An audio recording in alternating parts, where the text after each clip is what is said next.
Fox News reporting FBI botched investigation into Hillary Clinton's emails, declassified documents allege. Comey's decision-making process smacks of political infection, Senator Grassley said, railing against the former FBI director. This story is massive. Hillary Clinton had a private server in her basement or bathroom or whatever. Now, we don't know what was on it because she destroyed it in violation of a congressional subpoena. Public servants are supposed to document all of their communications for the record, and we do this to make sure that there's not corruption. Interestingly, there is a theory. Maybe it's wrong. The Clinton Global Initiative, the Clinton Foundation. The Clintons allegedly were running these nonprofits, and while Hillary Clinton was Secretary of State, they were getting hundreds of millions of dollars. And then as soon as she lost the election, the donations all dried up.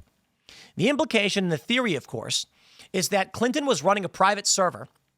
Comey was protecting her under the Obama administration because these communications were basically the back channel so that the Clintons or whoever they're working for could get money from foreign governments in exchange for official state actions from the United States. That is, there are many that believe the actual Obamagate conspiracy against Trump was to maintain an ongoing criminal conspiracy that usurped the authority and power of the American people, transferring it to the kleptocracy. Powerful elites that were using the power of U.S. government to the benefit of foreign nations in exchange for cold, hard cash right in their pockets. When word got out that Hillary Clinton was running a private server, Congress said, we'd like you to turn over those emails, some 35,000, perhaps even more. Clinton then had staffers basically digitally burn all of the documents. They used an app called BleachBit, which destroyed the server so they could not recover any data. She then had her staffers smash their phones with hammers. Is that what an innocent person does when they're working in government and are required to turn over their records? Now, why is it, though we know this story, this is not the biggest scandal? Why is this not the biggest news? Let me just stress this again. Hillary Clinton had her staffers smash cell phones with hammers and use a program called BleachBit to destroy the records on a private server she was ordered to turn over. That's destruction of evidence. That is a crime. Why didn't the FBI arrest her? Dare I say, my friends, the information released by Grassley as well as Tulsi Gabbard, it appears, yes, there is a criminal element of the U.S. government at the highest levels that were seeking to enrich themselves. And they did it at the expense of the U.S. government, damaging and burning and hurting this country. Perhaps that was always the deal. They accused Donald Trump of working with Russia, our enemy. I wonder if the Obama administration was actually working with China, our enemy, to weaken this country's base, destroy Gen Z's opportunities so that this country would be eroded from within, all for access to wealth that would be provided to them. Honestly, I don't know, my friends, but we're going to read this news. So smash the like button, share the show with everyone you know right now, please. If you really do like the work that we do here at Timcast and you appreciate the work that I'm doing, take this video, share it everywhere. It's the only reason the show ever got as big as it did, because y'all were sharing it. And don't forget to go to castbrew.com and buy coffee. The best coffee you will ever have. I guarantee it, because I think that's an opinion statement that can't be proven. But I actually do think it is the best. Appalachian Nights and Ian's Graphene Dream sell like hotcakes. Give it a try. We got a bunch of different blends, and they're all delicious. But now, let's read the news from Fox News. They report Senate Judiciary Committee Chairman Chuck Grassley released declassified documents related to the FBI's investigation into former Secretary of State Hillary Clinton's private email server when she served in federal government, revealing the FBI reportedly failed to fully investigate the matter. Quote, this document shows an extreme lack of effort and due diligence in the FBI's investigation of former Secretary Clinton's email usage and mishandling of highly classified information, Grassley said in a Monday press release. Quote, under Comey's leadership, the FBI failed to perform fundamental investigative work and left key pieces of evidence on the cutting room floor. The Comey FBI's negligent approach and perhaps intentional lack of effort in the Clinton investigation is a stark contrast to its full-throated investigation of the Trump-Russia collusion hoax, which was based on uncorroborated and now discredited Steele dossier. Comey's decision-making process smacks of political infection. But wait, I'm burying the lead. There's more. Take a look at this from the Gateway Pundit. Newly declassified DOJ watchdog report on Hillary Clinton's private server reveals Barack Obama's email was hacked. Interesting. Now we'll get to that. But what does that mean, that Obama's email may have been hacked? They're going to say Clinton, this Fox News again, who served as former President Barack Obama's Secretary of State from 2009 to 2013, was investigated by the FBI over claims she improperly stored or transmitted classified materials on a private email server. The FBI advised the Department of Justice in 2016, ahead of that year's massive election that pitted Clinton against future President Donald Trump, that Clinton should not face prosecution over the matter. Quote, although there is evidence of potential violations of the statutes regarding the handling of classified information, our judgment is that no reasonable prosecutor would bring such a case, Comey said in a press release. Prosecutors necessarily weigh a number of factors before bringing charges. There are obvious considerations like the strength of the evidence, especially regarding intent. Responsible decisions also consider to the context of a person's actions and how similar situations have been handled in the past. That is, many people were making the argument that this actually damaged Hillary Clinton, that Comey had betrayed the Democrats. In fact, no, I'd argue this. They knew they were cooked. Comey went in and said, I have to do this, but let's make it look legit. I'll claim that there were some considerations, but not a strong case. Despite the fact this is maybe one of the strongest cases we'd ever seen. Grassley specifically released declassified materials from the Clinton annex, which is an appendix to the DOJ, the Office of Inspector General's 2018 report that reviewed the DOJ and FBI's handling of the Clinton investigation. Attorney General Pam Bondi and other Trump admin leaders and other agencies declassified the materials and delivered them to Grassley at his request, his press release reported. My friends, Donald Trump thought he was playing ball. When he beat Hillary Clinton, he thought, I won, and now I'm going to play ball. He thought he was negotiating. It took him for a ride. He met with powerful individuals, Republican and Democrat, and said, listen, we're going to work on our agenda. We're not going to jail Hillary. We don't want to do that. And you know what they did? They put the knife in his back. Donald Trump thought he was playing ball, and they said, yeah, we're not playing ball with him. And for that, Donald Trump was dragged through the mud, battered and bruised. But now he's got a new administration and a second chance. And he's saying, I ain't backing down. The Gateway Pundit reports, Senate Judiciary Chairman Chuck Grassley on Monday released the newly declassified Clinton Annex. An appendix to the DOJ Inspector General's 2018 report shows that James Comey's FBI deliberately ignored key evidence in Hillary Clinton's email scandal, stonewalled Congress, and prioritized politics over national security. Recall that Hillary Clinton used a private server to conduct official government business while she was the head of the Department of State. What the FBI covered up. Thumb drives containing sensitive data tied to the State Department, Congress, and even President Obama himself were seized and then ignored. An FBI memo recommended further searches, but the Bureau leadership squashed the probe. Intelligence reports indicated coordination between then DNC Chair Debbie Wasserman Schultz and operatives from the Soros-funded Open Society Foundation to suppress the investigation. The FBI failed to pursue leads that the Obama admin intentionally derailed the Clinton probe to protect her 2026 candidacy. The newly discovered DOJ watchdog report revealed Barack Obama's email was hacked, and the FBI was aware of the hack. Hillary Clinton transmitted classified materials over her private server and even outed the name of a clandestine CIA agent. Judicial Watch previously obtained Hillary Clinton email documents, which included declassified information, discussions about Benghazi, and detailed communications with Barack Obama. The OIG obtained thumb drives from the FBI's mid-year team investigating Hillary Clinton's email scandal. The thumb drives were necessary to conduct a thorough and complete investigation and to assess the national security risks associated with Hillary Clinton's private server. The first 5 thumb drives handed over to the OIG contained data from various U.S. victims, including the Executive Office of the President.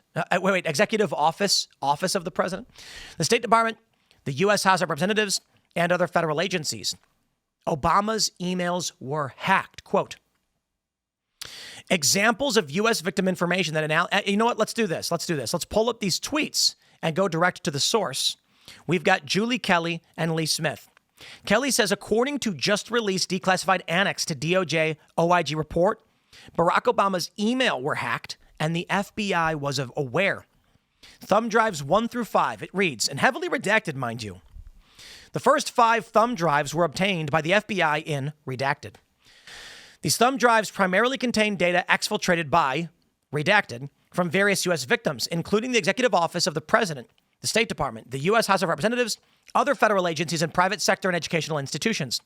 FBI employees told us it was highly likely the data exfiltrated from other unknown U.S. victims was also present on these thumb drives.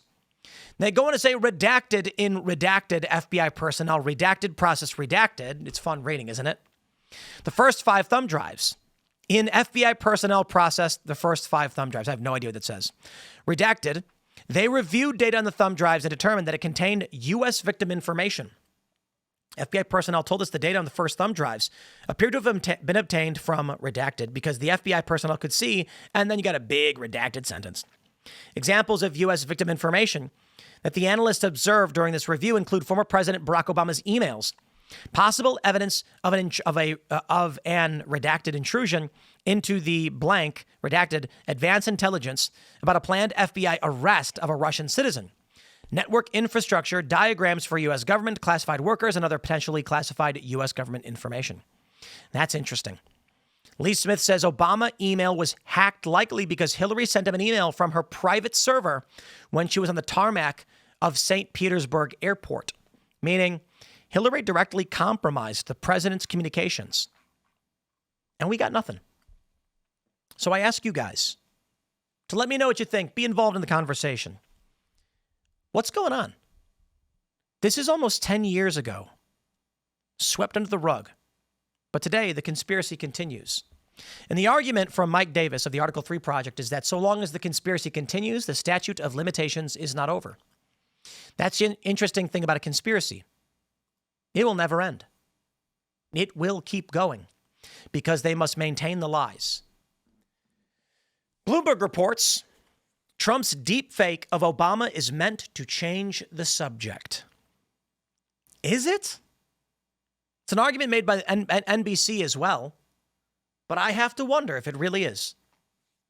Bloomberg reports the president is playing some of MAGA's favorite songs at just the moment his base seems in danger of splintering.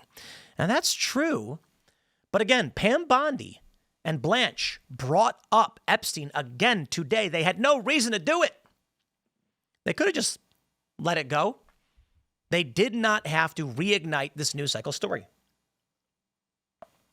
For those that are wondering, I'm drinking Rev 7. They say it is both sad and unsurprising. President Donald Trump posted a deepfake video of former President Obama being arrested in the Oval Office, battling for position with his MAGA base, which is furious over his inaction on the so-called Epstein files. Trump has resorted to an old tactic, distraction.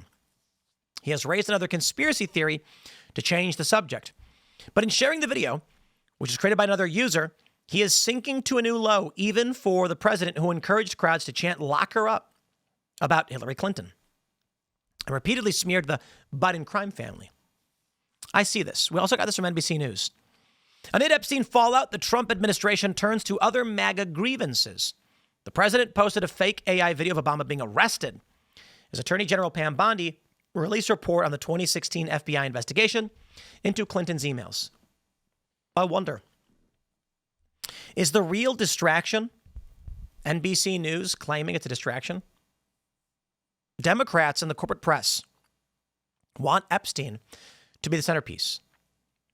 I'd argue, to be honest, that Trump doesn't, but he clearly does. Trump puts out a post about it. He instructs the DOJ to go after the files.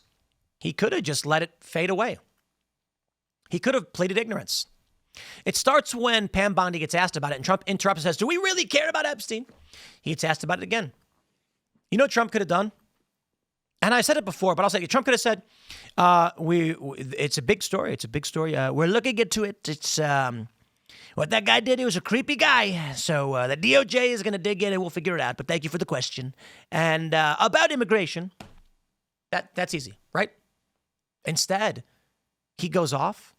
They make this the story. So I wonder if there's some baiting going on here. And that is to say, Donald Trump wants revenge. Donald Trump tweeted this: "How did Samantha Power make all that money? The Shady Bunch." It's a meme somebody else made. It's the Brady Bunch, but you've got all of these Democrat personalities. And he made Barack Obama wearing a tan jumpsuit. Very clever, by the way. Clapper, Brennan, Rhodes, Comey, Valerie Jarrett, Susan Rice, Samantha Power, all in orange jumpsuits, holding up what looks like would be their, they got to hold up the number with their name on it or something when you're getting arrested. I think Donald Trump wants revenge against Barack Obama. He wants revenge against Barack Obama for spying on him and for everything we saw the Obama admin do to try and steal power and destroy Donald Trump. And it's not just revenge. If the Trump administration does not get justice on these issues, we run the risk of these people taking power once again. There was an attempt on Trump's life. A bullet struck his ear, but by the grace of God, he tilted his head. Trump's home was raided at Mar-a-Lago. The agents that did the raid were armed with live rounds and instructed that they were authorized to use lethal force if they encountered commensurate force. Why would anyone assume that the semi-public Mar-a-Lago resort with little old ladies ordering, yogurt with berries is going to be a place you need to draw weapons on anybody? Was the argument that there were going to be a bunch of MAGA extremists with rifles at Mar-a-Lago? Of course not. So why would they need that authorization? I wonder. When you look at what the Obama and Biden were willing to do, as far as they were willing to go to destroy Donald Trump, would Trump not want revenge? Is he going to let this slight slide? And more importantly, in principled matter, is he going to allow evil people to walk scot-free and potentially take back the reins of power in this country?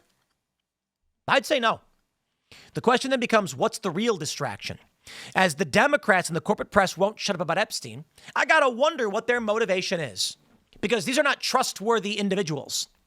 I like Ro Khanna and Thomas Massie, so hey, I'm good.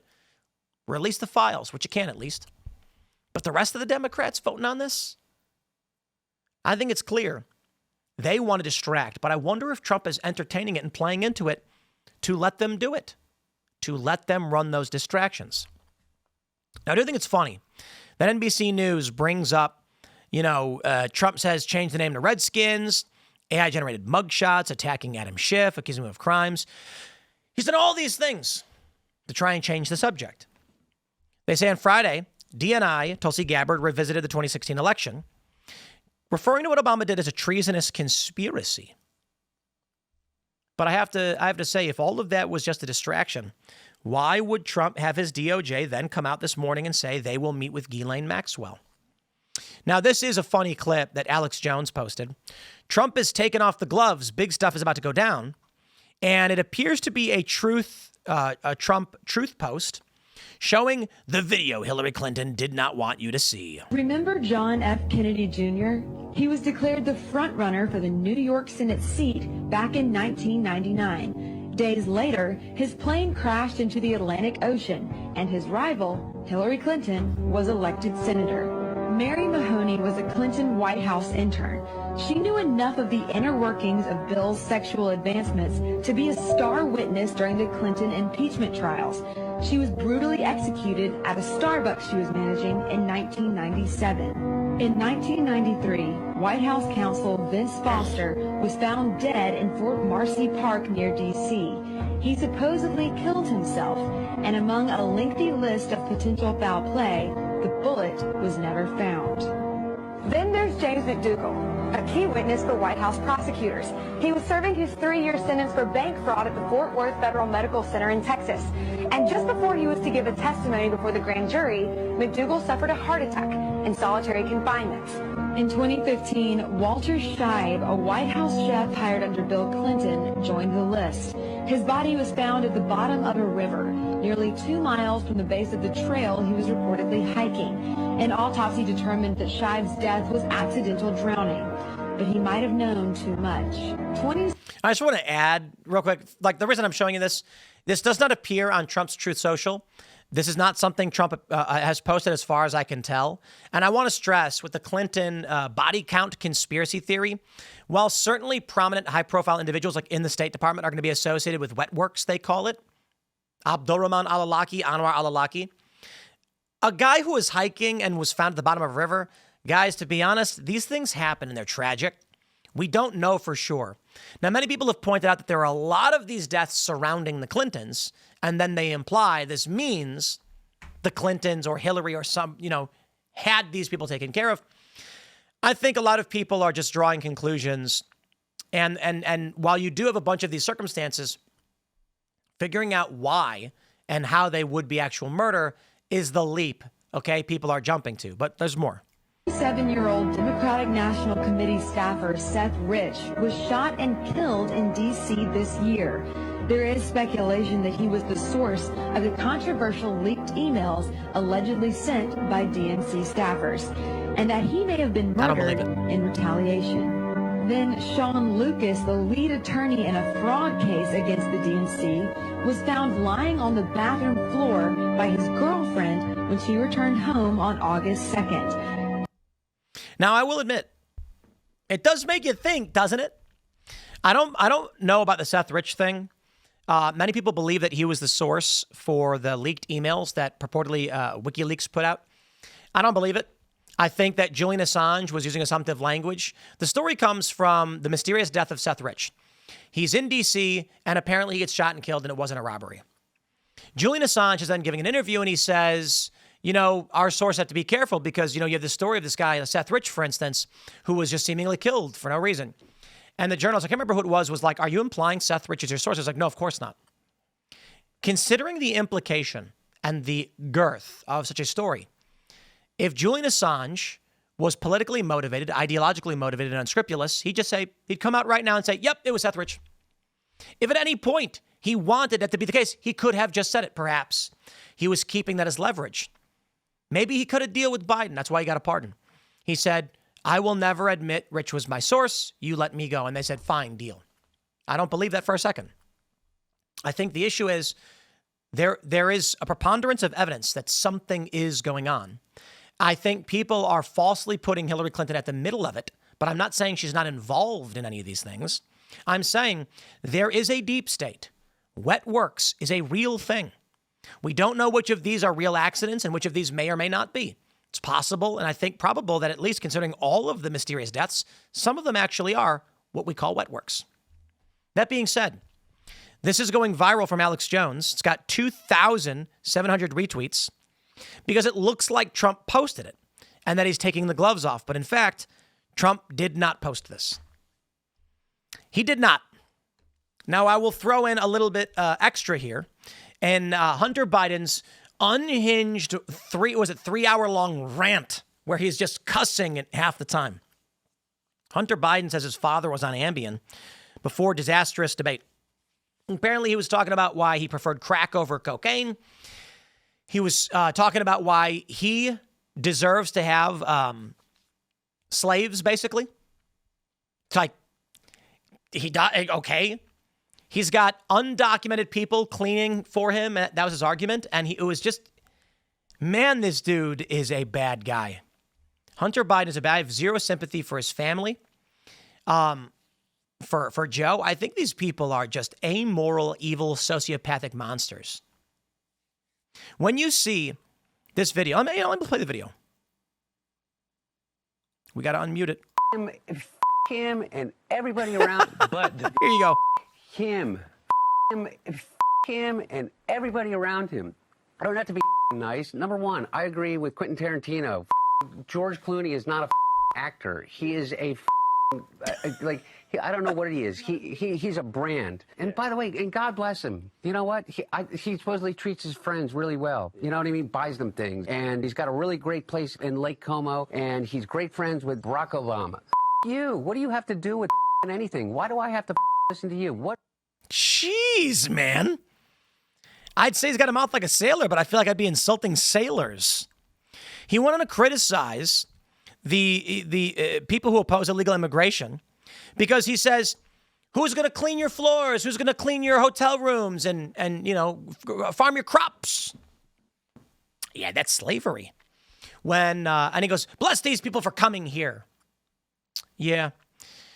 Imagine if these people actually had a strong right to their labor and all that stuff. Imagine if they got paid a living wage, and imagine if they came here legally. Imagine the Americans of any ethnic background who would do that job for a living wage. But see, what they want to create is a world in which nobody works. It was the stupidest thing imaginable, to be honest. These people are basically laying it out like, we are the descendants of grandeur. We have no reason to do work. We will simply bask in the wealth of our ancestors. And for that, we will collapse. We will give up our birthright, and eventually someone else will take over. That seems to be their play. Me, I'd like to see humanity expand and reach the stars, as it were. But the mentality of Democrats, burn it all down, extract the wealth, and that's the end. That's the world they live in.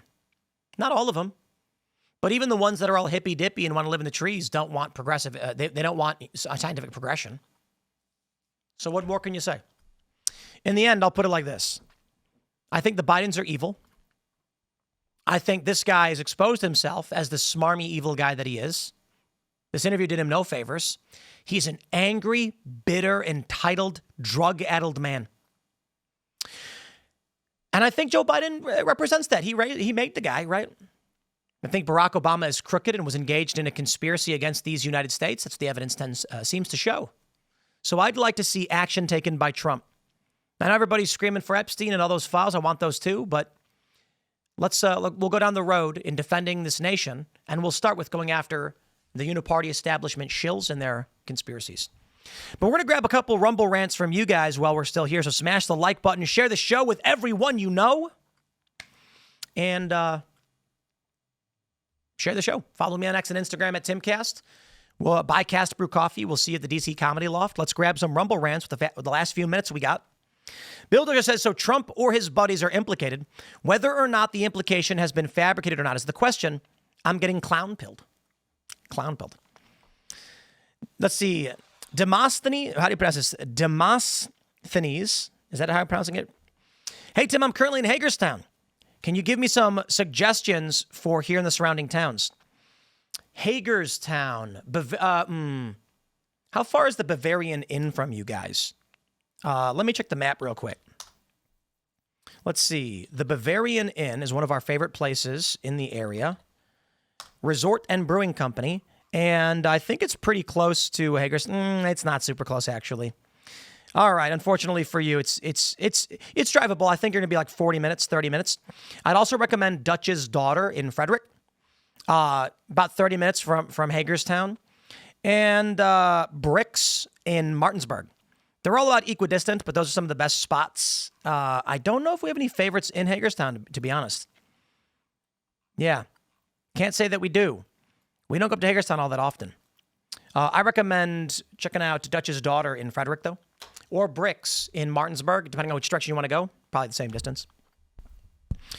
Google says, I feel like the whole problem is Pam Bondi got caught by James O'Keefe lying in public, and instead of telling O'Keefe I was lying to get that woman to shut up, she went on Fox News and wouldn't shut up.